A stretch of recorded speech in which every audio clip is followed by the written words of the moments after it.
see your shadow in the darkness. Hailing from wrestling royalty, Luna Vachon emerged as one of the Squared Circle's most unhinged and most unforgettable characters. When you saw Luna, you were seeing a monster come to life. Crazy, wild, satanic. You all can keep your stinking rotten mouth shut. Despite being consistently marginalized by a male-dominated industry, Luna was driven to push boundaries and redefine women's wrestling. My mom was the bad girl. Oh, come If you on! saw her in an alley, you would want to run away. Dare to have the balls to do the gimmick that I do and rip my vocal cords. I'm here to say what I have to say. Her volatile persona sprang from a traumatic upbringing and a string of personal tragedies. I don't think it was a very easy childhood, having her father, having a wrestling company, wrestlers staying in the house. She was a pretty young girl. They took advantage of her. While working alongside some of wrestling's top stars, her battles with addiction and mental health became all-consuming. She's schizophrenic. That's some serious shit. She would go from like, oh, thank you so much. Oh, that's so sweet, to What are you doing? What are you talking about? Of course, she was self-medicating, sniffing yayo all day, every day. See her stay up for a month straight. Making me sick. The next day, she'd be like, I don't know what happened. You don't remember punching this guy or this guy. This is destruction. A cameraman just got knocked down. Betrayed by the world she adored, one final act of defiance would ignite her self-destruction. She stood up to Vince in front of everybody. you know, she didn't want to just be boobs. She wanted to be a wrestler. That was it. That was enough. She had it. You're in pain, you're hurt, and so you turn to other things, and, you know, up in flames you go.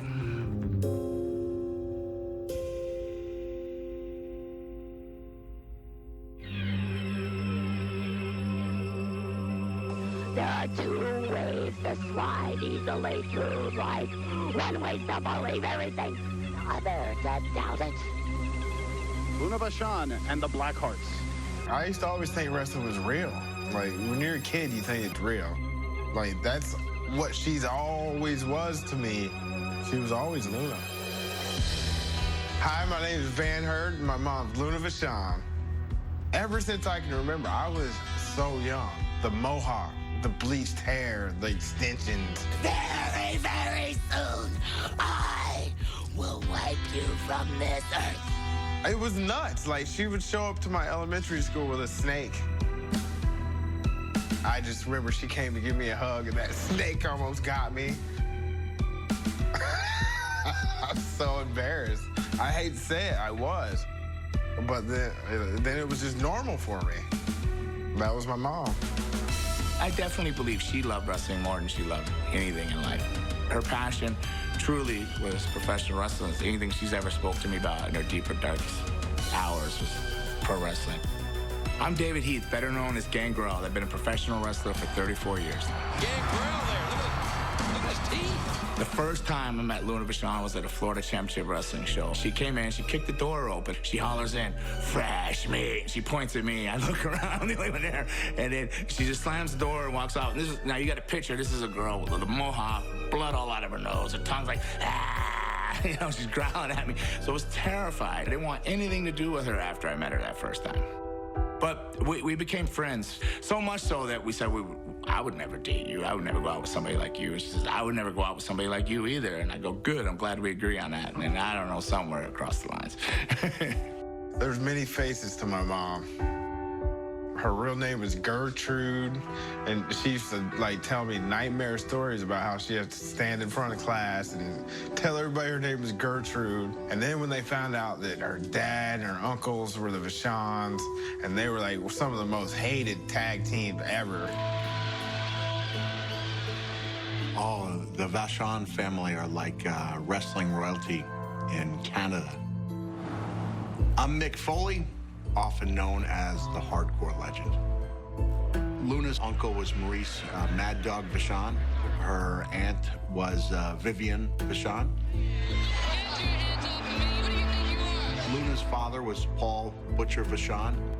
All of the Vachons were, you know, odd in a beautiful type of way. Brutal chop to the neck. So Butcher Paul Vachon had his moments. My name is Paul the Butcher Vachon. and I am the father of Luna Vachon.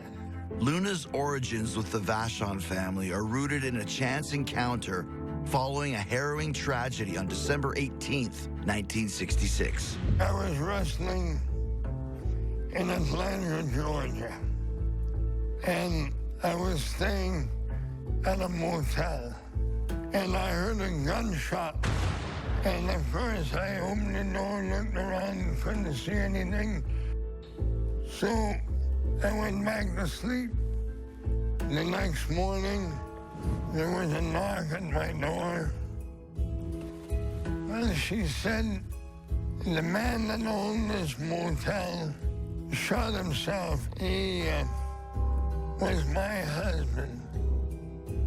And I met her daughter, who was then 4 years old, who became my daughter because I married the widow. To Luna, I was the only father she ever knew. Adopted into the Vachon dynasty, Luna is instantly enamored by her new family's celebrity status. My aunt was one of the greatest female wrestlers of all time. She was known as the wrestling queen. I'll break your leg! I grew up going on the road and cleaning up the dressing room for her and helping her put the curlers in her hair, and that's all I wanted to do was be like my Aunt Vivian. She wanted nothing more than to join that kind of pantheon and carry on the tradition. They tried to talk her out of it. She did talk about how her family said, this is really a very hard industry for women, but there was no stopping her. My name is Janine Mioset. I used to be known as Mad Maxine or Lady Maxine. Well, I'm 6'2", and I've always been athletic, and I love costumes. I'm an extrovert. I thought, why not use what God gave me to, really make a splash? I went out and got a mohawk. I think Moolah saw money in my mohawk. The latest protege of the fabulous Moolah. To train at Moolah's was like the equivalent of going to Harvard. I mean, she was the place that women went to become professional women wrestlers. It is the fabulous Moolah. Also training with the fabulous Moolah, Mad Maxine meets a teenage Luna, whose sweet demeanor is worlds away from her alter ego. She looked like a baby face. She had this very cherubic, very sweet face. And when you would say, you should be a baby face, she would get so mad because all she ever wanted was to be like badass heel. I had a strong sense of trepidation because what I saw going on at this camp, the young underage trainees, the little lambs as I think of them, the naive young women who thought they could trust Moolah, thought she was like a mother figure, but then she would take advantage. I've never really seen her afraid of anybody, but I know when Moolah would walk into a room, she would just shake and be super nervous and scared, like they've been beaten or something like that. So I know Moolah held a lot of power over her. Moolah would say something like, you're sleeping with me tonight, hon, or something like that. So, I just heard a lot of stories like that. She said that Moolah had sent her out to this guy in the West, and the guy said he'd pay her $500 to take photographs. She didn't know that you can't just trust people. And so she went out there. The guy attacked her, tried to rape her. She fought him off. Obviously, you can't trust a person who's going to do that to a 16-year-old girl. It's just, it was appalling. But she said, Moolah's the only show in town. You've got to train with her if you want to make it in the business. Every girl that trained with her has a Moolah story of some sort. My name is Kim Sachs. You might also know me as Penelope Paradise. Or, better yet, the great and powerful, beautiful, but very deadly Penelope Paradise. She had such high hopes, and she wanted so much. I mean, she wanted to be Hulk Hogan. She wanted to be, like, the best heel there was. Luna leaves Moolah's camp behind to join Championship Wrestling from Florida, where Kevin Sullivan and his army of darkness are terrifying fans across the state. Kevin Sullivan had a great mind. You had to be able to draw from the same cities every single week, and you did that by getting them emotionally invested. Characters had to be on almost 24/7. I have done some horrible things in the past. They were not afraid to get fans upset. Really upset. Evil and darkness has always prevailed. I saw a face of fear. Kevin had Florida scared to death of him. Just, Tampa was scared to death of him. Pandemonium everywhere, baby. And people thought that he was passing curses on to them, all this devil stuff, and nobody had really seen anything like that. But people were legitimately scared of him. On behalf of Sports Review magazine. In October of 1985, Luna makes her debut as an unassuming journalist, and her character quickly falls victim to the dark powers of Kevin Sullivan. Oh, my God. Oh, no, he just... My mom coming out as a reporter, and then Kevin Sullivan came out and whacked her face, and all of a sudden she turned into the Luna. She was considered crazy and lunatic, basically the same thing, so lunatic Luna. And now Luna offered up everything to me. She stripped herself of vanity. She shaved her head and she put all these kind of veins on her face, and she interacted with the camera and with the fans and in a way that was just monstrous. It wasn't as though she went behind the curtains after her match and then all of a sudden she's just, Luna. She carried on the pretense that this was who she actually was. Well, that's it for Coach's Corner. With her new career now taking off, Luna indulges in the extreme excesses of the era. It snowed every day in Miami in the 80s, is basically what everyone said back then. If my memory serves me correctly, it was like Quaaludes and Coke and acid. She pushed every boundary she could come across.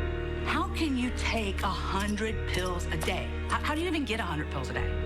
She wanted everything to look like, everything was beautiful and all roses. You knew it wasn't, but that's what she tried to portray to the best of her ability. I don't think it was a very easy childhood with her having the rest of her staying in the house. I mean, she's claimed to have been, raped and stuff like that. I believe there was some inappropriate family relations, maybe. I didn't know Vivian at all. I never met her. She didn't talk about her very much. Well, she just said that she was abused by her aunt. And she just kind of basically left it at that. She didn't want people to know that. Like a little girl could idolize, you want to do something and you want to be like somebody, they idolize something, and then people will use that against you. And I think that very much happened to her. I wasn't there, so I haven't seen it, but with my heart, I believe some of it. And I think probably set the path of the course for some of the self-destruction later on in life, which she called love, that wasn't really love, I don't think, knowing the family that she's from, that anybody would know that. I don't believe it.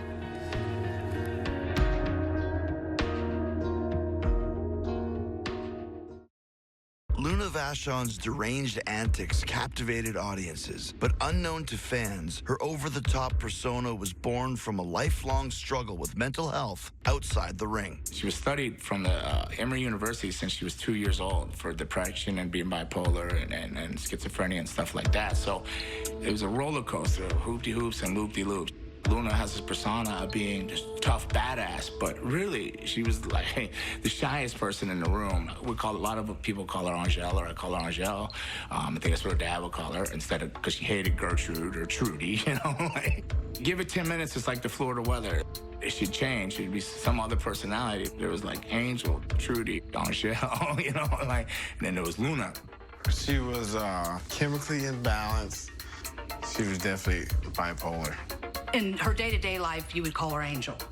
And she spoke with this childlike voice, and then you could be hanging out with her and she get a phone call and they piss her off, and then all of a sudden she's Luna and she's crazy for the rest of the day. One time we were in Tampa and Luna and I had to share a room, and she got into a tangent You know, she just snapped for whatever reason. One thing led to another, and it's me and her from bed to bed. Lamps are flying. You would think we were killing each other. You know, and then now we gotta go wrestle. Even no matter how mad you get, somebody can hold you and say, okay, you got to stop. And you couldn't do that with her. She would always make a joke like, oh, I better take my little blue pill. But she knew if she was really wobbly, let's say. It would be probably difficult to be married to her. Yeah. But like picking Dickie wasn't the best situation. Dirty Dick Slater. I hear they call you Filthy Richard in parts unknown, but that's another story. That was my first stepdad. I heard he used to beat my mom up. I never saw anything. I never even really see them fight.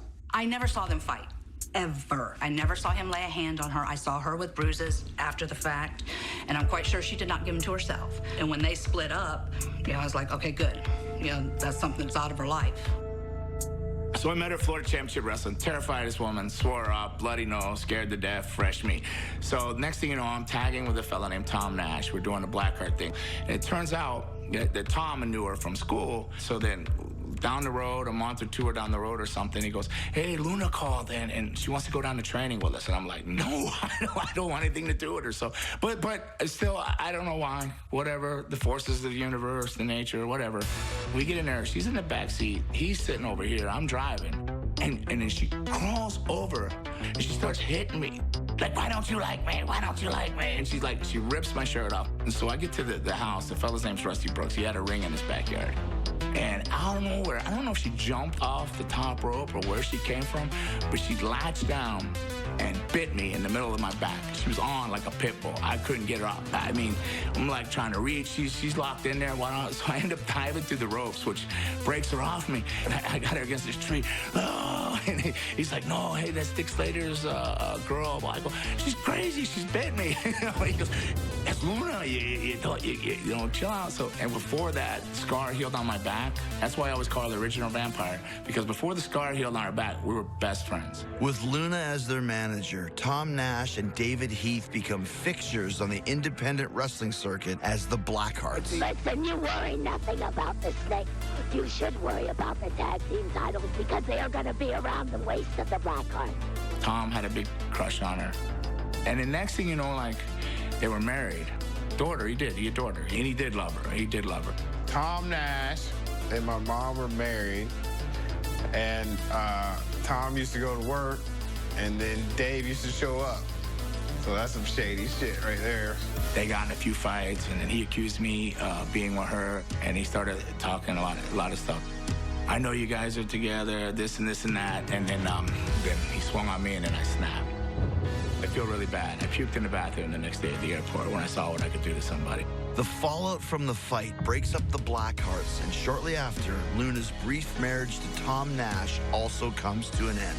I look at her as this wildflower on the side road. You ever see a beautiful wildflower just blowing in the wind? If you pick it and you cage it, it's gonna die, you know? So you just should admire it from afar for the beauty it is. She was a beautiful person, and she had a lot of love in her. She just wanted to be loved and was so misunderstood, you know, so. So where was the wedding? It was great. It was tremendous. It was a Halloween, so I wrestled a steel cage match that night. Came home right at midnight, and then we got married. Yeah, instead of wedding rings, we got vampire bites, yeah. Then I got her here, there. Put it on my drinking hand, so I remember not to drink too much so she wouldn't kill me. The newlyweds performed together across the globe with an eye to eventually breaking into the World Wrestling Federation. She was sending stuff in for me to get booked. She was sending my stuff from Puerto Rico. It had me and her in it. And then she got hired. And I'm not gonna lie, I was like jealous and stuff like that. I was like, oh, but I was super happy for her at the same time. On April 4th, 1993, Luna's dreams would come true as she debuts in the WWF on wrestling's grandest stage, WrestleMania. You're watching WrestleMania, and all of a sudden your mom's coming out with Shawn Michaels, and they're at Caesar's Palace, they're outside, and then her and Sherry Martel get into it. She calls on Sherry, and she nailed her. Luna Vachon taking Sherry on. I I was like, oh my goodness. She did it. She did it. That was her dream, and there she is. She was the first female ever to be on a video game. The game was called WWF Raw. We got that whole console just for that game. And I, Luna Vachon, I will be the goddess of the squared circle. All you're doing is trying to make it as a wrestler. And then if you put in all the extracurriculars like the drugs, the depression and the bipolar, days just run into days and it keeps going fast. The next thing you know, it's gone.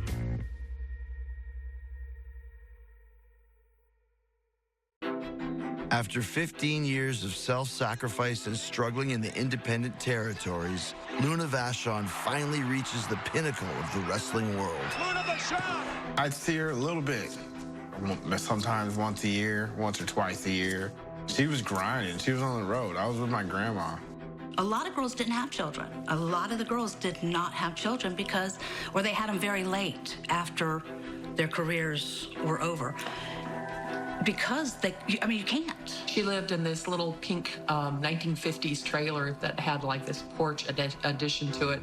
And I knocked on her door, and she had obviously been crying. Her eyes were all swollen.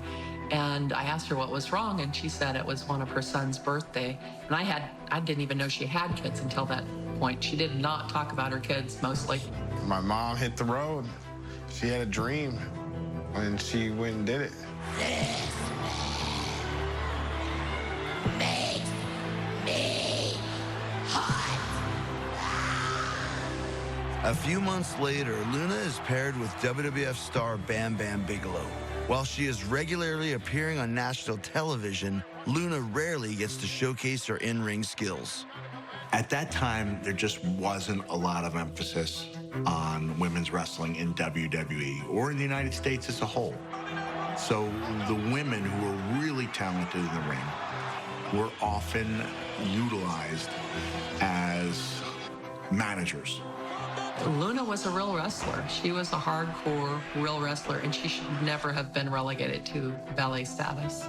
I mean, we had 5 to 6 girls on a roster. That was our roster back in the day in the Federation. Really? Hi, my name is Deborah. Otherwise, my wrestling fans know me as Medusa. To the outside! Over the top! There really wasn't a women's division. There wasn't anything they did really well with the women. It was a men's committee, just a men at a round table, circle jerking, not knowing what to do with women. Why don't we have our names on the freaking paper or the marquee and it was and more. We were and more half the time. It really pissed us off, Luna and I did not like that at all. The saying has always been, the girls have to work 100% harder to just get 10% of the recognition. 90% of the guys were perfect gentlemen. They were fine. There's always that 10%. There's always 1 or 2 in the dressing room that's got to be a smart ass. And, Luna would go around going, my bigger than your and those were things that she did. I remember being in Canada and we were wrestling and I said, Luna, at this point, I don't give a shit. Let me drop the belt to you. She was like, I can't do that, man, I can't. I said, yeah, I'm gonna drop the belt. What are they gonna do? Fire me? Okay, whatever. I am just so sick of them not doing anything further with us women, and especially you, and they don't have the audacity just one time in Canada, of all places, won't even drop you the belt? Really? I said, let's go. When we go home, we go bada bing, bada boom. Here's the comeback. Just quick, roll me at 1, 2, 3. She goes, are you serious? You'd do that for me? I said, yeah, let's do it. I will lay down and give you the belt. And she just lost it. She was crying and she's like, I can't do it. I won't do it. I won't let them fire you over something like this. I remember I was just getting there for the 3 count, and she'd pull me up and wouldn't do it, and I'm like, just do it. She wouldn't do it. I tried. She never ever had the belt. She never had the title there.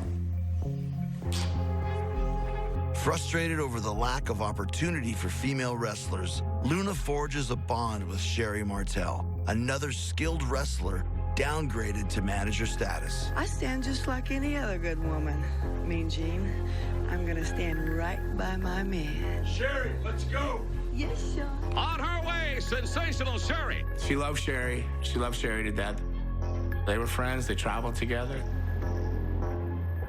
They was thick as thieves. They would come home, like, Luna would be asleep for like 3 days.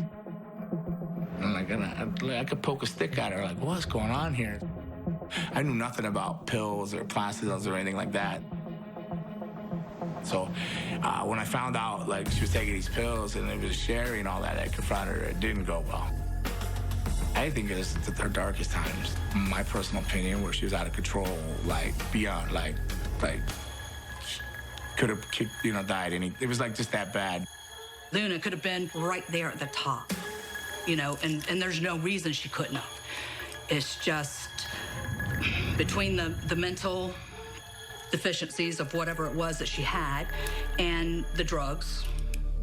They put me in rehab because I was drinking. And then when I got to rehab, they fired me. Their excuse was, as they said, it's for her own good. They said they were always worried about her mental health. They said it's for her own good. Is there like positive stuff that you learned from growing up like this? Yeah, don't do drugs. For real. She probably chose her extracurricular activity into the drugs because of wanting just to forget. And it's like a facade. Sometimes you get so soaked up and just caught up into it all, and you get lost. And she always would try to kill herself. She did it a couple times. Like, you ever see her wrists, they're big scars. It's weird. Like, you look at your mom like, why'd you do that? You know what I mean? Why would you do that?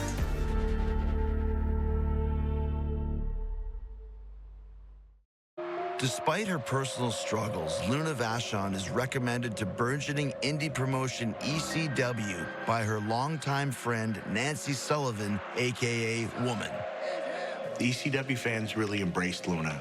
They had a way of seeing through the imposters and spotting the real deals, and they saw in her somebody that they could invest in emotionally, who could mix it up with the guys.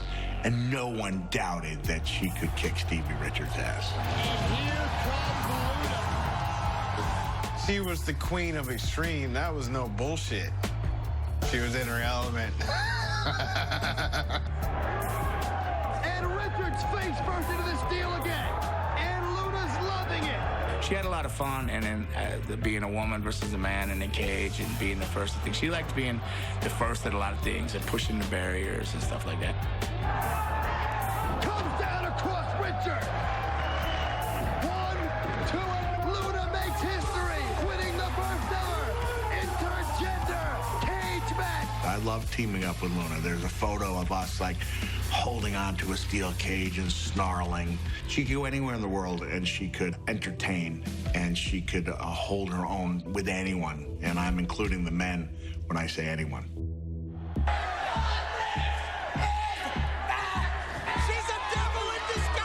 In the late 90s, the WWF shift to increasingly provocative storylines would see Luna Vachon as a perfect addition to the roster, and she eventually rejoins the company. However, she's once again assigned a supporting role. Now, just to have women as valets and stuff like that and being stifled and not being able to work, it would piss me off. You'd want to wrestle when you're a wrestler, right? While Luna's pairing with Goldust eventually leads her back into the ring, she clashes with the WWF's new direction for women's wrestling. To make matters worse, Luna is set to lose a high-profile match to Sable, a model groomed for wrestling superstardom who has no experience in the ring. Luna! You little bitch! She said, I don't have to learn to take bumps because Vince has told me I'm going to be the women's champion. Shut up, I'm reading. The way my psyche felt at that point, knowing the dues I had paid, how my family had stopped talking to me because I wanted to be a a lady in this business. My children were growing up without me. I was growing up without them, all for wrestling. It tore me apart. Sable wasn't a wrestler, and Sable was a beautiful woman. I mean, she probably still is, I don't know, but, you know, she didn't want to walk around with a scratch or a scar or a bruise or anything like that. That wasn't what her gimmick was. At WrestleMania 14, Luna succeeds in making Sable appear as a future women's champion. And now let's get it on. Now we're talking WrestleMania. This is the Super Bowl of wrestling. I was told by Vince McMahon, if I bruised or scratched her, I would be fine. There's an enormous amount of pressure that goes into having a match with somebody who is relatively inexperienced.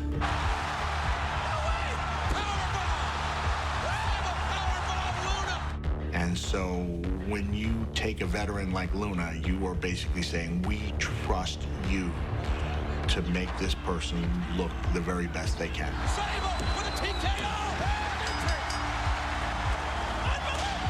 She gets it through the match and everything. And Luna's like super stoked that she got it through, happy for the girl, you know, come back. She's happy for her. Luna comes back in and she sees Vince McMahon there and they're clapping. Now, she thinks that they're clapping at her and telling her, great job, gal, you did it, you get it. They were looking over, it was Sable behind them. I passed by and nobody said thank you, kiss my ass, or suck my dick. You know, I tried talking to her, Luna, what's wrong? And she just broke down in tears. Nobody appreciates what I did. It hurt her. You know, she wanted to be acknowledged for being something other than strange. She wanted to be acknowledged for what she could do in the ring. And on that night, you know, we call it the grandest stage of them all. They had this barn burner of a match, and it really hurt her that she was not noticed for it. Sonny came to Luna, and I think Sonny came to Luna in a nice return, like, oh, don't worry about it. And she's like, ah. So she get away from me, and then Sonny wouldn't get away from her. So I remember she just came up, threw her through a box, put her into a production box, and just kept hitting her on top of the head, saying, I'm not punching her face, I'm not punching her face. Because she knew if she hit Sonny in the face, she'd be fired. Poor Sonny never knew what hit her. Yeah, it was kind of crazy. But it was just Luna being really hurt and lashing out. Nobody talked about mental health, but like at the same time, that was her gimmick too. So like, was it a show?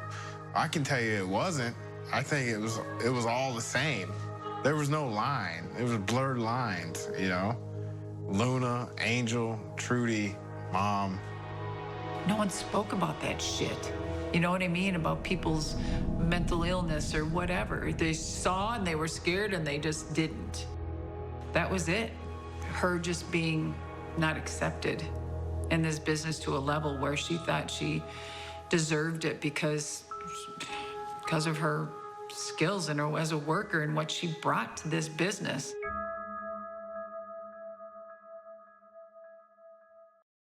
Let's meet our contestants in the first ever Miss Rumble 2000 contest. WWF's creative direction for women's wrestling is increasingly at odds with Luna's desire to showcase her in-ring prowess, making a final showdown with CEO Vince McMahon inevitable.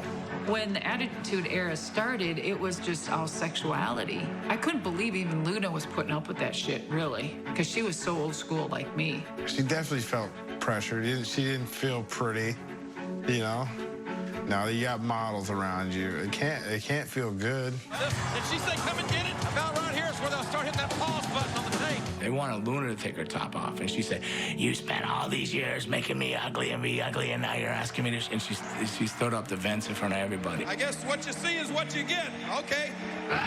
If you're asking my opinion, I don't know. They didn't fire her out and out for refusing to take that off and standing up to him. I think it waited like a week or two, and then they used that as the excuse to fire her. After a number of backstage incidents and escalating erratic behavior, Luna is released from the WWF for the final time. Dare to be different. Dare to have the balls to do the gimmick that I do and rip my vocal cords till I don't sound like a female. Just would do it. Take a bullet for Vince McMahon. Take a train hitting me for Vince McMahon. And it had nothing to do with money. It didn't. It just has to do with me really caring about this business and caring about women in this business and seeing that, wanting it to be different. When she got fired, we came home, she goes, I'm in a bedroom vampire. I actually just shook my head and kind of laughed when I seen this. So in cocaine, she had written out, you, Vince. And then she goes, watch. And she just started like, I'm like, oh, and then it was just downhill after that. I mean, an easy night, an easygoing night could be, I don't know, a couple 8 balls, 10 hits of ecstasy, something like that. I didn't understand her need to like, gotta have more, I gotta get more, let's go get more. I'd be like, no, you know? That's ultimately what drove us apart. He was smart enough to get out. That's how bad it was, yes. I remember him telling me that. He said he didn't have a choice. He had to. Otherwise, they'd both be dead. When we talked, she would talk about getting back together sometimes. I said, we can't. So then I think what I did is I ran away as far as I could to California. Unfortunately, I got married and it wasn't the right thing to do. Like, just went and did everything I could not to come back. She was in a lull, and she was like trying to be normal. She wasn't wrestling, she was a waitress. And there was a time Luna showed up at my house. She like is beating on the door. I open the door, she runs past me and she's got a gun in her hand. I don't know where she got the gun. I don't know what, you know, is somebody chasing you? What, you know, and she's just talking crazy. I had to get the gun away from her. And I still never knew what happened, but she was frantic and she was crazy, you know, so I could never have anything like that around my kids. I was like, Luna, you know, I got these kids and I'm not gonna beat around the bush. I said, I can't, you're not stable enough. That I was like, it's just not gonna work. She wasn't in control of her entire life. And so there's this real feeling of gratification that comes from being able to hold a crowd in the palm of your hand. Man, Luna's sick. She's going up top. Like, maybe you don't have it all together the other 23 hours and 45 minutes of the day, but for that 15 minutes you're in the ring, you are completely in control. And that's a powerful feeling. The biggest challenge that all of us who love it face is trying to find something that makes us feel the way we felt when we were in the ring. And I don't know if Luna ever found that thing. How did your relationship with your mom change after she left wrestling?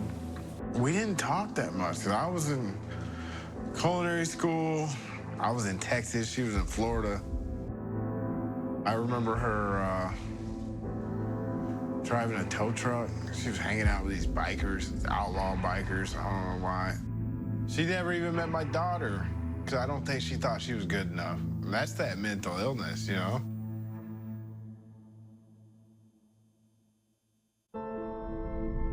I talked to Luna for a final time just a few weeks before she left us. I was so surprised because she told me she was in a good place. It came as a shock. How did you find out she passed away? I was flying to do a chef dinner in Ohio from Connecticut, and my grandma called and said that my mom she had just found my mom dead. That had been a rough time for her. You never want to see your kids, you know, die before you do. I heard she choked, but then I also heard it was a overdose, the wrong mix of things. It could have been either one, honestly. I don't really care. She's not here anymore. That sucks, you know. I don't really care how she died. On August 27th, 2010, Luna Vachon's battles with addiction and mental illness finally come to an end. You know, the thing is to really love people and understand them while they are alive. Nobody survives this one. We've lost so many people in this business, you know, for not just from drugs and pills and steroids, but I mean, from mental health, from just, I truly believe that there could have been a lot of help for a lot of talent in our business. We need to do better as an industry. I remember just my heart aching. You know, I was really hurting. I really adored her. I thought that her family and her fans would appreciate a eulogy of sorts. And so I'd like to read this a little bit if I could. I said, in a world full of butterflies, it took balls to be a caterpillar. I loved that quote from Luna, and in a way I can't help but hope that this life was but a chrysalis of sorts for her, that for a woman who never seemed completely comfortable in her own skin, this life was just a prelude to becoming the beautiful butterfly God always meant for her to be. But that would be too easy and so anti-Luna. There are enough beautiful butterflies out there already. Maybe we should be able to appreciate the beauty of the caterpillar without needing or wanting it to change for our viewing pleasure. Maybe Luna was perfect just as she was. Maybe she was exactly who she was supposed to be. She never thought she was pretty enough to be a wrestler. She never saw herself as beautiful. If you look at her eyes, they're green. She had the most beautiful eyes. If you looked into them, you know, but people just seen this Luna. They see this character and this persona, but they never seen Trudy or Angel, or, you know, looked in there and seen the innocence that's really in there, the innocence lost. People say, how did you stay together so long? And then I go, if you really want me to be honest, I was just worried nobody else could even take care of her. I love her so much, but like, should we have been together that long? No. Were we self-destructive and explosive and everything? Yes. But I feel a lot of guilt for her passing, you know, and like, I feel like I wasn't there to take care of her. Like, you know, maybe it was selfish on my end. It probably was selfish, but I don't think we both were gonna make it. We would have both ended up in a dark fate. And I'm sorry, you know, I'll tell her sorry for that too, because I miss her. And I'm sorry for being selfish like that. You know, to not have a funeral, I think that was one of the hardest things for me to accept. When Luna passed, if it was Luna's choice, she would have had like a team of Harley Davidsons pulling down the streets of Tampa with her casket and, you know, firecrackers and fireworks and sparklers shooting out of it, and everybody would know. You know, they were all gonna come see her final hurrah. No, she wouldn't have wanted that. That's not her style. She was private. She wanted to be left alone. She was good. Any regrets? I wish that I would have changed things for women more. I regret that I gave up my family and didn't get what I wanted the most, and that was the WWF Women's title, which I guess basically isn't all that I thought it was. Luna would have loved today's women's wrestling environment. She would have loved the physicality. She would have loved that she would get to work with some of the best wrestlers in the world on a nightly basis. Yeah, I think she'd be really happy to know how far women's wrestling has come. Well, beautiful. She was such a colorful character. She added so much to everything she was part of. And she was great in the ring. There's nobody like her. She's original, that's for sure.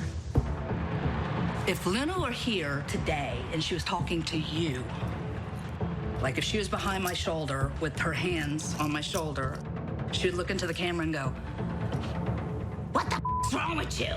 Why did you wait till I was dead before you did anything about me? I should have had this done when I was alive. You could have come over and you could have talked to me. You wouldn't have this little bitch imitating me." That's what she would have said.